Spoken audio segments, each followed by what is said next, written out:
the 30th of July, and didn't know why.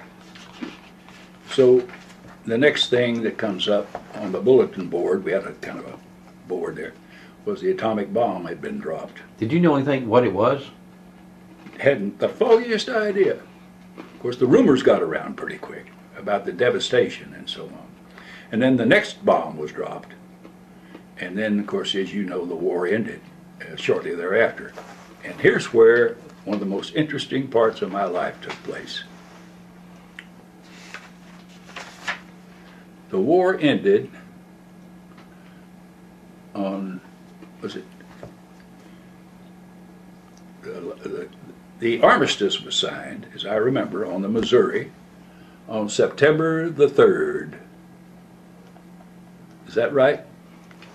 I believe it is. On September the 8th, my squadron, 16 of us, flew from Shimu to Yokosuka, Japan.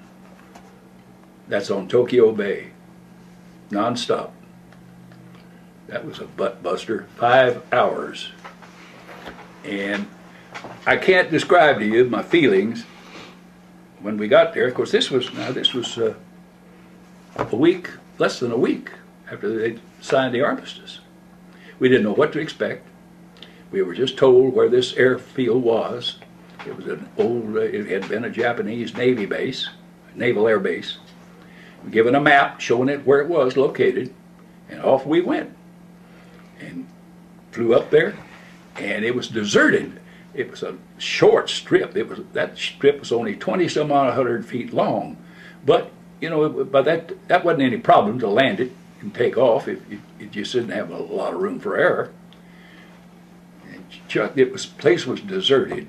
When we landed, we didn't have all we had was a windsock. I mean, a kind of a indicator for the wind. There was nobody there. Nothing. No radio contact. No nothing. We could see the Missouri and the other ships out in the bay, several of them. So we landed that thing, oh, if I remember, it was about 1 or 2 o'clock in the afternoon. 16 of us. And there was nobody there. We parked the planes on a kind of an area over there by the tower, got out, and I had my khaki uniform under my flight suit. And by this time, we had added Ben Swerts to our squadron because George was lost to our division. So the 4 of us, Montang, Rister, Ben Swerts, and myself, we decided, well, what are we going to do? Don't know. Nothing to do. So we just put our sidearms on, and we carried a pistol, for what use I don't know, and walked into town, into the town of Yokosuka, which was almost undamaged. It had not suffered very little bomb damage. It was some 25 miles from Tokyo. And we just went in there, and I didn't know what to expect. It's a wonder we didn't get killed.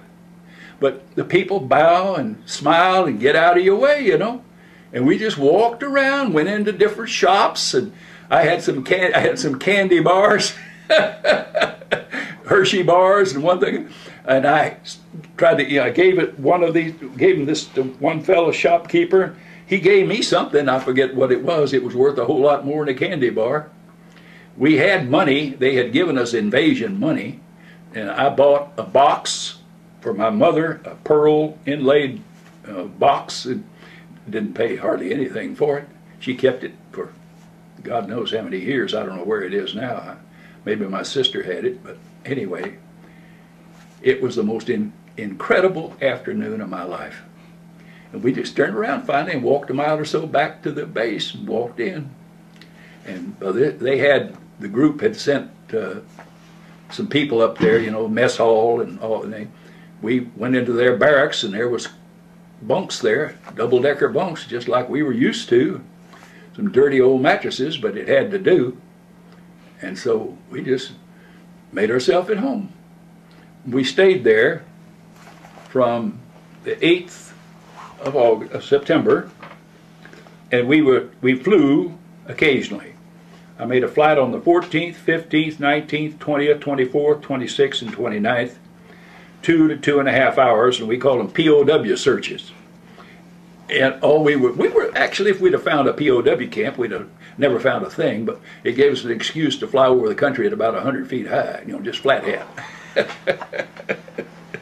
And that's what we did. Would they get food into you or anything like that? Pardon me? Did they get American food into you? Oh, yeah, yeah. How long was it before the other planes? If it's vacant, how long was it before other C-46s or 7s or 54s started Almost coming? immediately.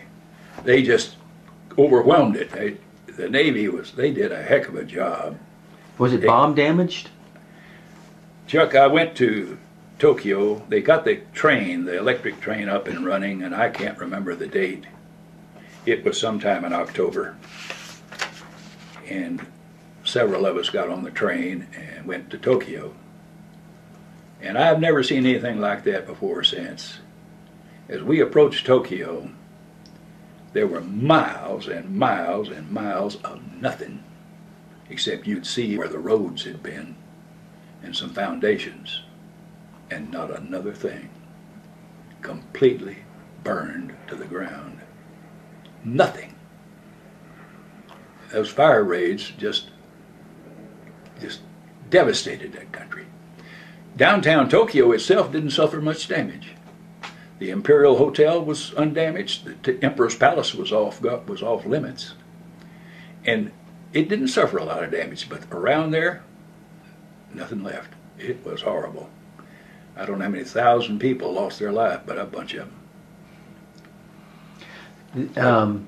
Were there many refugees, or it just really looked abandoned and where the burned out Abandoned to section? me. Of course, when you get into Tokyo, there were a lot of people. Again, just going about their business, a lot of Army, a lot of Marine, Navy, ground forces. As I said, we went to the Imperial Hotel and walked around in there a little bit. That's where MacArthur's headquarters were.